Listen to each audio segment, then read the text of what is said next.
Hi friends, இன்றைக்கி வீடியோவில் கோதுமை மாவு வச்சு ஓவன் இல்லாமல் ரொம்ப ஈஸியான முறையில் வீட்டிலையே முட்டை பப்ஸ் எப்படி பண்ணுறது தான் செஞ்சு காட்ட போகிறேன். இதுக்கு 1 கப் மைதா 2 கப் கோதுமை மாவு எடுத்துக்கலாம்.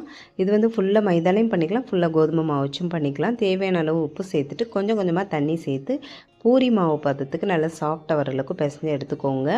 மாவு வந்து காஞ்சி போகாமல் இருக்கிறதுக்காக கொஞ்சமாக எண்ணெய் தடவிட்டு மூடி போட்டு ஒரு அரை மணி நேரம் ஊற வச்சிடலாம். அதுக்குள்ளே இதுக்கு தேவையான ஸ்டஃபிங் வந்து ரெடி பண்ணி எடுத்துக்கலாம்.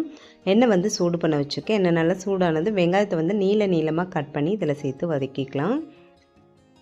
இது கூடவே வந்து பொடியாக கட் பண்ண பச்சை மிளகாய் வந்து சேர்த்துக்கிறேன், ஒரு பச்சை மிளகாய். வெங்காயம் சீக்கிரம் வதங்கிறதுக்காக கொஞ்சம் உப்பு சேர்த்து வதக்கிக்கலாம். வெங்காயம் வந்து ஓரளவு வதங்கினா போதும். நான் வந்து நிறைய வெங்காயம் சேர்த்துருக்கேன். இதுக்கு பதிலாக பாதி அளவு முட்டைக்கோஸ் கூட சேர்த்துக்கலாம். முட்டைக்கோஸ் சாப்பிடாத குழந்தைங்களுக்கு இந்த மாதிரி இதில் சேர்த்து பண்ணிட்டீங்க அப்படின்னா டேஸ்ட் வந்து சூப்பராக இருக்கும். ஒன்றும் வித்தியாசம்லாம் தெரியாது. இப்போ வெங்காயம் இந்த அளவு வதங்கினது ஒரு சின்ன தக்காளி வந்து கட் பண்ணி இதில் சேர்த்துக்கலாம். வெங்காயம் தக்காளி வந்து ரொம்ப குலைவெல்லாம் வேகணும்னு இல்லை, ஓரளவு வதங்கினா போதும். இப்போ ஒரு ஸ்பூன் அளவு இஞ்சி பூண்டு பேஸ்ட்டு சேர்த்துட்டு பச்சை ஸ்மெல் போகிற அளவுக்கு நல்லா வதக்கி எடுத்துக்கிறேன். இது கூடவே துருவின கேரட் வந்து ஒன்று சேர்த்துக்கிறேன். கேரட் வந்து துருவி சேர்த்துக்கிறதுனால ரொம்ப நேரம் வதக்கணும் இல்லை, லைட்டாக கலந்து விட்டால் போதும். இப்போ வந்து மசாலா வந்து சேர்த்துக்கலாம். கொஞ்சமாக மஞ்சள்தூள், காரத்துக்கு ஏற்றாப்புல மிளகாய்த்தூள், ஒரு ஸ்பூன் கரம் மசாலா, அதை விட கொஞ்சம் கம்மியாக மல்லித்தூள் வந்து சேர்த்துக்கலாம். கரம் மசாலாவோட ஃப்ளேவர் வந்து கொஞ்சம் கூடுதலாக இருக்கணும், இப்போ நல்லாயிருக்கும் சாப்பிட்றதுக்கு. இதில் பச்சை பட்டாணி இருந்தால் கூட சேர்த்துக்கலாம். ஃபஸ்ட்டும் உப்பு சேர்த்துருக்கேன். இப்போ வந்து உப்பு பார்த்துட்டு கொஞ்சம் கம்மியாக இருக்கிறதுனால சேர்த்துக்கிறேன்.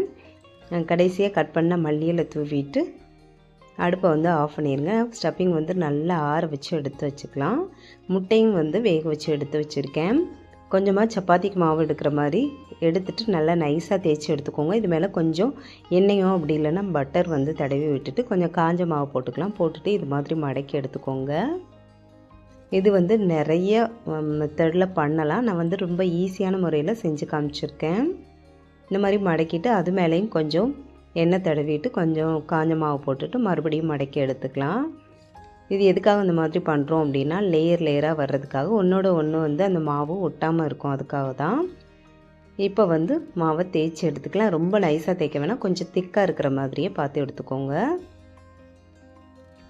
இப்போ ரெடி பண்ணி வச்சுருக்க ஸ்டஃபிங் வந்து கொஞ்சமாக இதில் வச்சுக்கலாம். வச்சுட்டு வேக வச்ச முட்டை பாதி வச்சுக்கிறேன். வச்சுட்டு இந்த 4 சைடும் இந்த மாதிரி மடக்கி எடுத்துக்கலாம். மடக்கி எடுத்துகிட்டு 4 சைடும் லைட்டாக ஒட்டி விட்டுடலாம். அவ்வளோதான், சூப்பரான முட்டை பப்ஸ் வந்து ரொம்ப ஈஸியான முறையில் வந்து ரெடி பண்ணியாச்சு. இதை வந்து இப்போ ஃப்ரை பண்ணி எடுக்க போகிறோம். ஓவன் இருந்துச்சு அப்படின்னா ஓவனில் கூட வச்சு எடுத்துக்கலாம்.